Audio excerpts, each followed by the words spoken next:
let's bring on stage a friend of both of ours, the son of Gene Roddenberry, director and vice president of the Roddenberry Foundation. Please welcome Rod Roddenberry.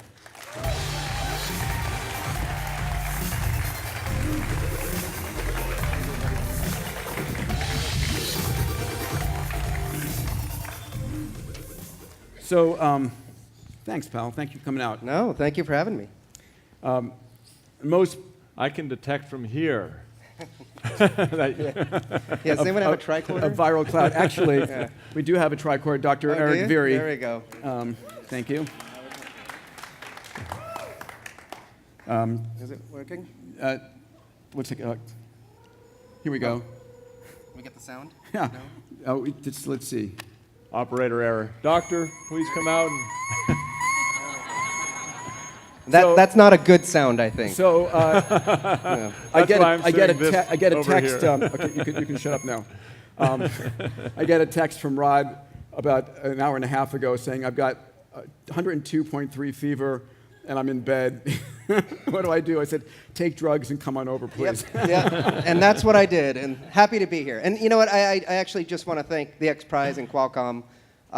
We kind of came in last minute in the end here and said, you know, these guys took the risk, and we sort of came in at the end and said, hey, we'd like to get in on this. And so thank you very much for letting us do that. We'll talk about that later. A little bit later. Yeah, that's great. But, you know, I think we had the opportunity of asking you some questions, and you've done this amazing documentary on your dad, which I was very proud to participate in. What technology was the one that you thought was the coolest that you really wanted to have come to fruition? Well, obviously the tricorder. But the second favorite was the replicator. I'm preaching to the choir here, but I love the idea of one day controlling the atom and being able to create anything you need, whether it's gold, diamonds, food, textbooks, whatever. NyQuil. NyQuil, yes. And kind of leveling the playing field, so value is no longer in objects and items, but it's in people and ideas. Yeah. And I think that would be a huge, that would do so much for our world. Yeah, demonetizing and leveling the playing field and really creating a true world of abundance. Yeah. I mean, you're asked this all the time, but I'm just curious, when you're at Star Trek conventions and you're speaking at these events, what are some of the craziest questions that you get asked all the time? I mean, it must be annoying at some point. I actually had a fan talk to me, and you know, people will say Star Trek fans, they're so weird, they're so crazy. No, majority of them are actually pretty cool people. I mean, I think there's a lot of them in the room. But I don't know if they were pitching me an idea or if they thought this was the case, but the craziest thing, and it's not a technology, it was that my father actually was either from space or the future, and he's from the Federation, and he's come back, and he's taken advantage of that reality and written Star Trek. Yeah. Yeah. So, from what I knew of him, that didn't happen. But, but you know, it's a cool idea. But it's...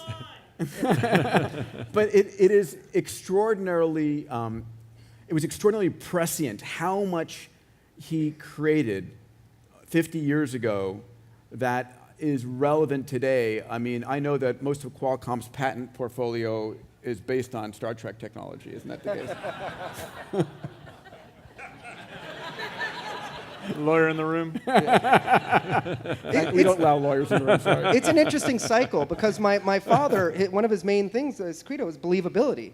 And so he would communicate with Caltech and JPL, and he'd say, I mean, there's a great book by Stephen Whitfield called The Making of Star Trek, and there's actually, you know, the correspondence between my father and these scientists, and I don't know if this is accurate, but they said, you know, we have lasers, but what's sort of the next non-lethal sort of thing? And they came out with a phasing laser, and boom, you got the phaser.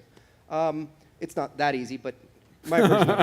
But what's interesting is that, you know, art and science keep repeating themselves because while my father was inspired by real science and would reach out to the scientists and say, what is the next thing?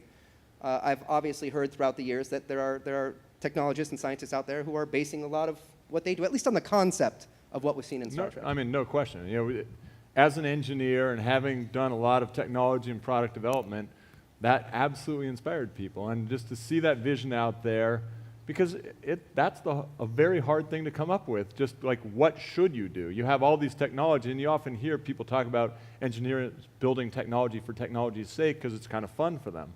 But this really, funneled people's vision and energy and passion into things that really were helpful, and you saw that on screen. That how did this make people's lives better? My only disappointment was your dad did not include a photo sharing app in the communicator. It just short-sighted. It's kind of funny to think of the communicator and what we have in our pockets. Although that one tends to get better reception, at least in Star Trek. I live in the canyon, so. I'll help you out with that. Yeah, go hint, OneWeb. hint. So, Pal, you and your family and your lovely wife, Heidi, and the trustees are keeping the legacy alive. What aspects of the Roddenberry legacy are you most proud of?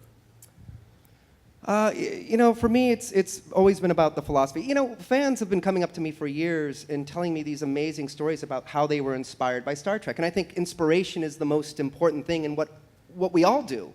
And whether it's people, the teams who are so passionate about the idea, the amazing part, no one did this for money alone. People did it because they wanted to make the future a better place. And they were inspired by Tricorder, they were inspired by Qualcomm, XPRIZE. I was inspired by XPRIZE. I met you, 1994 or something, the second launch. Yeah, and 2004. Yeah, and just to see what you achieved, I was kind of blown away, and I really became excited and wanted to sort of pursue that. And it drove me to look deeper into my father's legacy and what I could do, and it really helped us form the foundation. And we're grateful that the Roddenberry Foundation is a benefactor of the XPRIZE and done some amazing work together, and more coming. Thank you, yeah. Thank you. Well, no, I mean, visioneering was all about your dad's ideas, so that was also cool as we were looking for the next new thing. So it goes very deep here. We've had half a century of Star Trek, and I know for a fact it's going to go at least one more year. But it'll definitely last, I think, for generations to come. On behalf of my 5.5-year-olds, all I want is Star Trek Legos. Yeah, you're going to have to talk to someone at CBS, I think. The Star Wars, Star Trek debate is like, never mind, let's not go there. I can do this. I can do this. It's going to upset people, but I'm wearing Star Wars socks. I know. You're a rebel. The reason I do this, it's just sort of like, why can't we all just get along? There's room for both. I am a Star Trek fan, but I have a lot more fun with Star Wars at times. Oh, goodness. Well. And you should see my underwear. Never mind. I just want to say on behalf of the entire XPRIZE family, to your family, thank you for your inspiration, and thank you for your support. I guarantee you we're working on the transporter. We're working on Commander Data.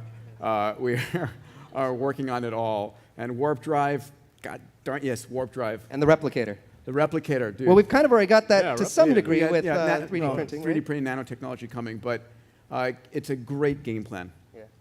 Right. Ladies and gentlemen, please welcome and thank Roddenberry. Thank you, everyone. Thank you very much. Take care, guys.